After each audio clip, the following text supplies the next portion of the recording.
What's up, mortgage coach community? Sitting down with Steve Sims for, I don't know, it's going on like the 10th plus time. What's up, dude? It's like a reoccurring series. I'm like one of those walk-ons that keep appearing in a regular series. Well, there's just so much to learn from you, and you're so fun to talk to every time I'm with you. Whatever energy level I start at, I end at a whole new level. So I should start like making you my end of day interview, just to end the day on a high note. All right, I'm there for that. All right. So for those of you who don't know Steve Sims, he's just a badass. He's a brilliant relationship builder. He is the man that makes the dreams come true for billionaires. So listen to past interviews, check out his book. And Steve, I want to center this conversation around the do's and don'ts of building a personal brand.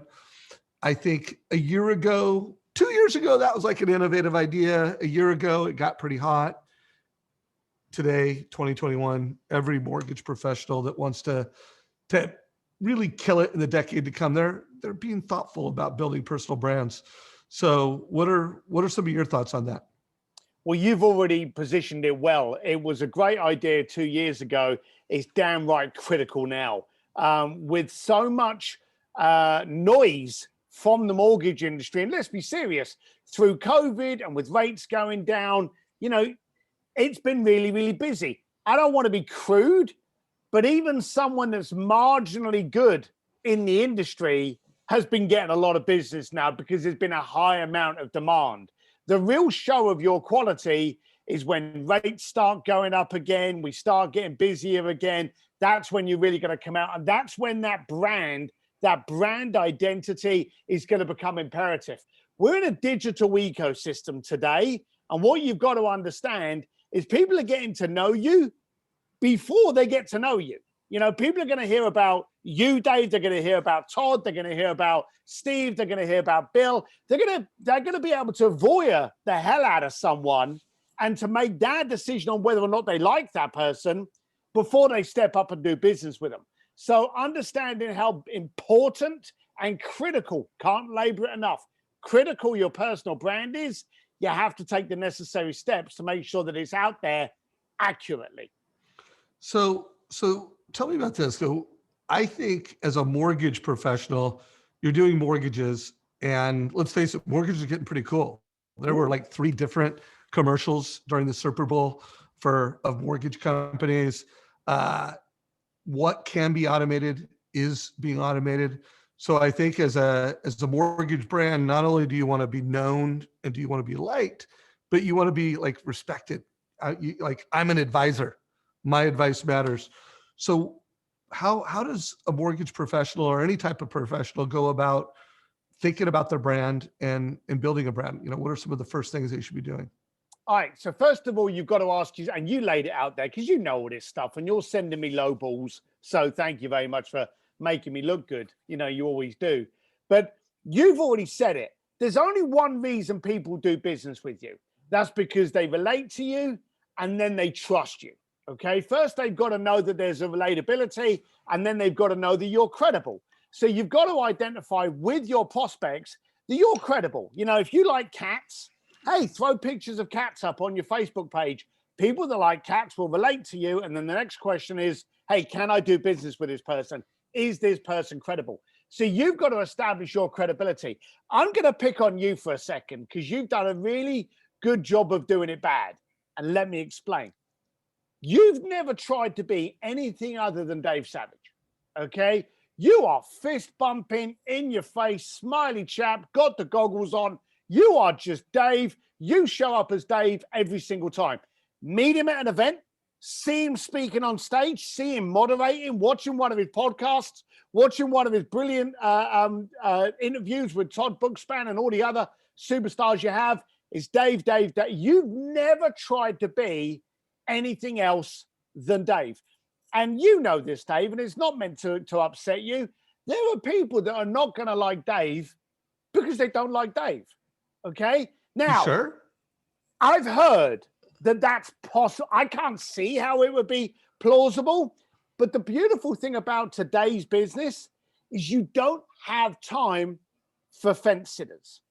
If someone doesn't like you, doesn't relate to you, doesn't like the fact that I don't know, you're blonde and you're 50 years old, or you're short and you're 40. If they don't like you, help them come to that decision quickly by being you. Get them off the fence, get them out of your ecosystem. That person that goes, well, he's short and he's 40. Hey, I'm short and I'm 40. Hey, I'm blonde and I'm 50. That person's blonde and 50. Make it easy for people to make the appropriate decision, and do not waste any effort, intelligence, or direction on being someone that you're not. It confuses the person you're dealing with, and show up as you. You want to be unique. We're talking about branding for you to stand out, for you to establish who you are. Don't use any effort, therefore, in being someone that you're not. Do a Dave and show up as you. Love that. Now, what else though? Because I don't think that's easy to do. And I think there's, for some people it is easy. Hey, this is me. I show up well on camera. I'm comfortable getting on camera. I'm comfortable doing videos. But let's just assume it is a loan officer, mortgage professional that gets that, is comfortable with that. What do they need to do? What is call it the playbook for being intentional about building a brand and then growing an audience with the brand? Well, let's kind of break down your statement there, and let me argue with you. I don't care if you're comfortable on video. Me and you have got comfortable on video because we're constantly on video, okay? But I guarantee you probably were awkward as shit when you first started, okay? Compared to what you are now, the master that you are now. A lot of people, I don't care if you're good looking. I don't care if maybe the camera adds a few extra pounds. I don't care if you're a bit awkward. In any of those situations, focus on the one thing: the benefit to the person watching your video. Now, I don't care if the ugliest person in the planet was doing a video that showed me how I could save an extra $3,000 off of my mortgage a month. I would listen to them. I don't care if they were speaking in broken English. It was a crappy camera, never bad audio. People can put up with a little bit of skiddery camera, but let's be serious. With these iPhones now, you can make a bloody movie that's worthy of a cinema. So you haven't got the excuse of, oh, I don't have any good audio. Pair of these headphones, pair of the AirPods like you're using, and an iPhone, and you're good to go. But you haven't got to worry about the you. How do I show up on camera? Am I looking good enough? Oh, I get nervous on camera. If your message can help the recipient, they will look past all of that. So focus on the message, not on the makeup. I love that. I love that you said that. We got a couple comments. We got Alec Hansen watching this. What's up, Alec? We got Roland watching this. If you guys have questions for the live audience in our Facebook group, put them in comments. I'll ask those questions right here in live audience. And if you're watching the YouTube video of this, I think this is the second time I've interviewed you in 2021. I don't think it will be the last. So if you have questions for Steve, put them down below. So video is critical. Being yourself is critical. What are some other do's? And then obviously I pulled one don't not do video. Don't be uncomfortable with yourself. But what are some other do's and don'ts? So I'm going to give you a don't. Okay. Don't brand.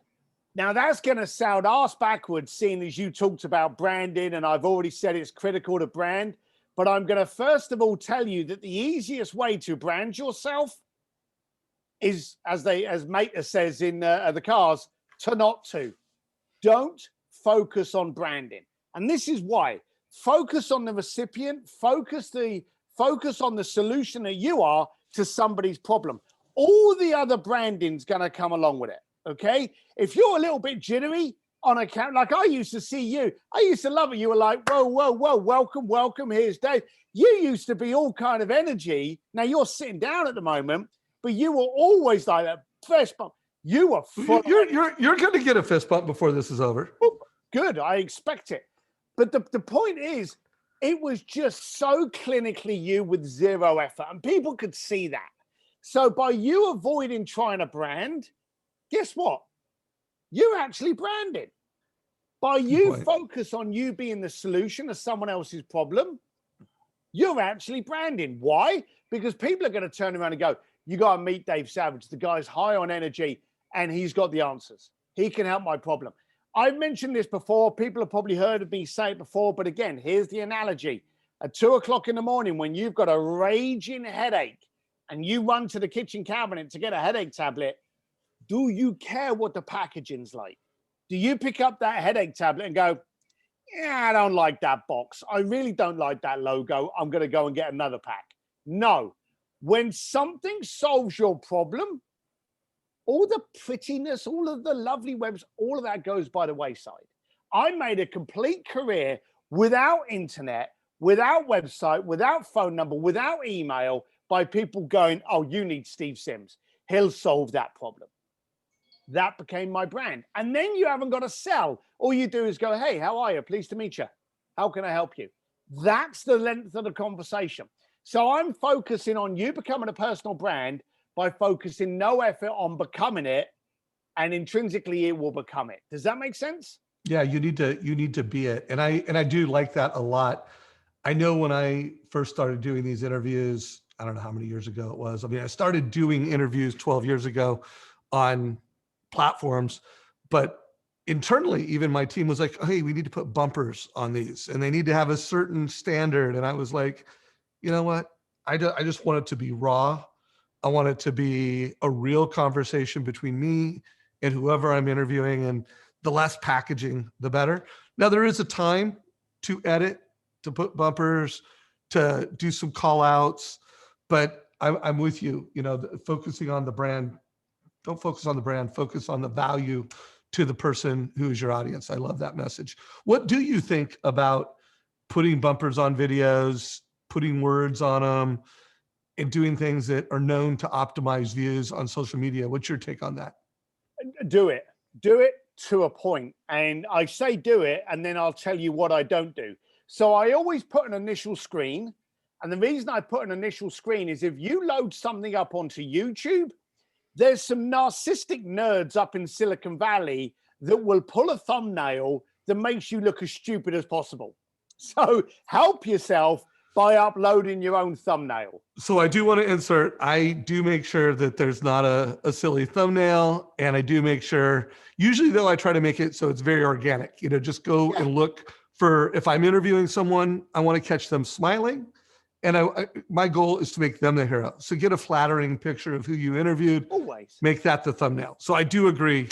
Absolutely do that. So be in control of what you can control. So grab a thumbnail, and you're completely right.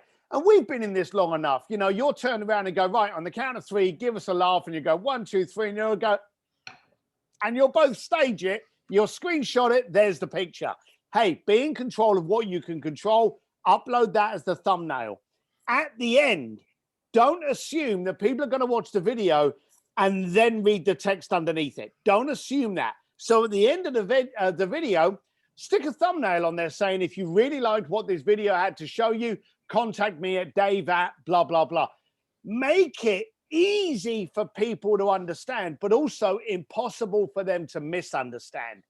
Guide them through where you want them to go. Hey, for more of these videos, look at my YouTube channel.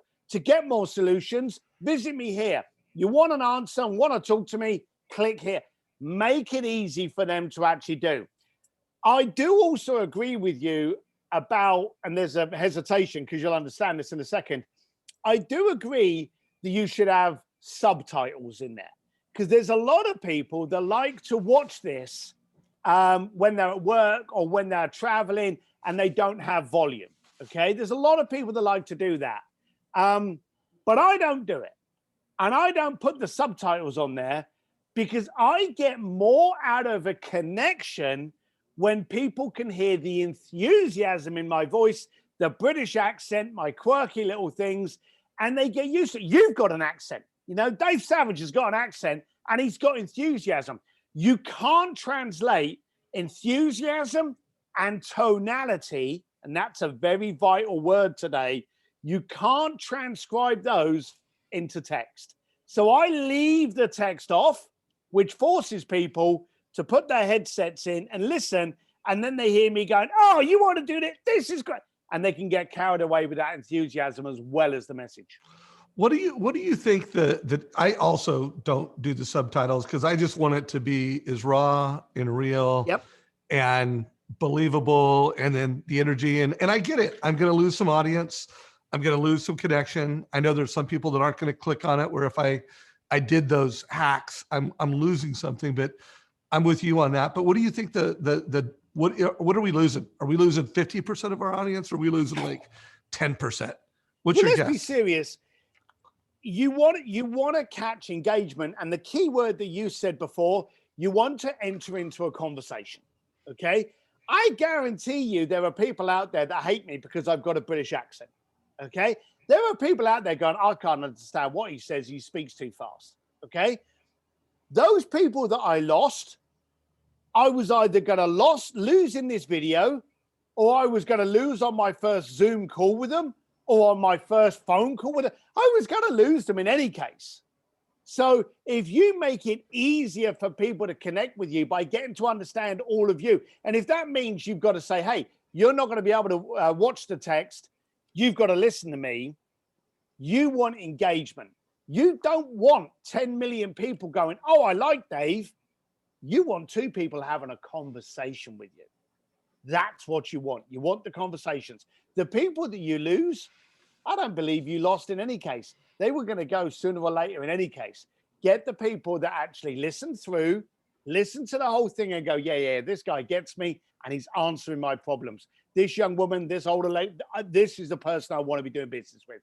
So don't worry about losing people. Make it easy for people to go away. I've often sent out emails and the subject line has been, please unsubscribe. And then I've sent those emails out, and in it it said, I want to have a conversation. I don't want to have looky-loos. So if you're a looky-loo and you're not sure you want to deal with me yet, but you've got 5 emails out of me, you've probably already made a decision. Therefore, please click the button below and have a good life. And I've encouraged people to unsubscribe. You are a character, brother. So you wear a lot of hats, and you've got a new hat. So the way I met you is your book that you wrote. So you're an author. The way you wrote that book and built the story is you've helped billionaires, create their dreams come true in countless ways. But now you have a media company. You've got Steve Sims Media. So what are you doing? When someone hires you, what are you doing for them? Well, I'm getting aggravated. And the reason I'm getting aggravated is because, like all entrepreneurs, that's how we actually start things. Through my concierge firm, through my travel company, I've also ended up working with some of the largest brands, from Tiffany to Piaget and Ferrari, to the largest events, from the New York Fashion Week to Sir Elton John's Oscar party. I know a thing or two about branding, marketing, position, messaging, tonality. I know a thing or two about that. And then you were getting these media companies popping up who were outsourcing this to Fiverr or outsourcing this to the next door neighbor. And it didn't make sense to me. So what I did was I started working with people on their tonality, on their brand, on their solution, and it was working. And my methodology, the way I was doing it, I decided, well, are there more people out there? So I launched Sims Media, sims.media. It's not a .com, it's just sims.media. And I went, look, how's your tone going out there? How's your message being shown? How are you establishing that you are the solution to someone's problem? And we do everything in-house, and we put it out there to go, hey, do you want to work with me and my team in order to get you set up in order to be able to accept the right business, not just the business you get, but the better clients, the better standard, the bigger paychecks. And it's been doing really, really well already. And we got literally everyone from makeup company, international makeup companies, through to authors, speakers. I've been very astounded by the people that even have their own media company that have actually taken us on to propel their media. So I'm really enjoying this this next chapter. Well, I am big on helping mortgage professionals become local heroes in their marketplace. There's only a couple media companies that I get behind and that I interview. Deborah Bird is someone that I recommend and endorse, the American Dream TV show. But guys, Steve Sims Media, it is legit. It is something that I think you should check out. Again, stevesims.media. No, it's Sims Media. Sims, one word, Sims. dot media. Sims, one word, Sims.media. So leave us with some parting thoughts for someone that, let's say they're not going to hire you or they're not going to outsource media, something that would help people get started. Like what is the Absolutely. one or two things that every loan officer should do? Perfect. So the website is a trophy chest. The website is where everything is pretty, everything is filtered, as seen on, here's my media, here's my article. Understand that your website is a trophy chest. That's where you show off. Your social is a conversation. So have one. How are you finding getting a new property? What are the 3 myths that you hear that I can dispel? How do you sell your property? What's your problems? Social is a conversation, and it's easy. Your website, if you have your own website, if it's part of a company, gets updated once every 6 months, a year, 2 years, but your social gets updated as you're having your coffee in the morning. So understand that when people really want to know you, they don't look at your website, they go straight to your social. So use it as such. Social is a platform to allow people to work out whether or not they want to work with you before they actually engage in a conversation. So for every 2 people that are making comments, you can guarantee that 20 to 200 are watching you. So act accordingly. Before we wrap, I'm just on a curious note, finding out, are you on Clubhouse? Are you checking out Clubhouse? I am on I'm on everything. I went on Parler, I went on MeWe, I went on WeChat. I go on every single social platform. The seconds it pops up and I grab my name. So I'm Steve D. Sims everywhere. Now, I don't go on MeWe, I don't go on Parler anymore because they went, and then they did that. I jumped on Clubhouse the second it opened up. I got my name. I poke my head in there every now and then. Will it be a fad? Don't know. Is it growing and blowing up on FOMO? Absolutely. Do you need to be on there? 100%. Will you be on there in a year's time? Who knows? But grab your name now. I like that. Get there now. Yeah, we're a little beyond experimenting. I mean, I've been on it enough to feel like this is not just busyness, this is business, and there's an opportunity. And we're doing a mortgage coach daily sales meeting and a daily wrap up at the end of the day. And they've been really valuable conversations. I've been pretty impressed with it so far. Are you doing anything more than just experimenting and getting your name on there? No, I've been focusing on the development of Sims Media. So that's had my attention. And it's been, as I spoke to you before we came on, it's been absolutely just blowing up. So I haven't been able to get onto Clubhouse as much as I want.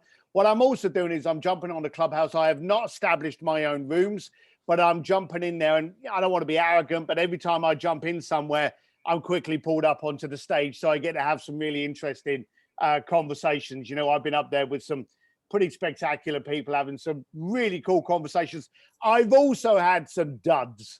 So let's be blunt. Clubhouse, like everything, you've got to work it to find out how it works. Sometimes you'll end up being in there for a half-hour conversation and going, this is pathetic. Then make the decision to get out, find another room. Just because you jump into a room, if it's a bunch of idiots, you can leave.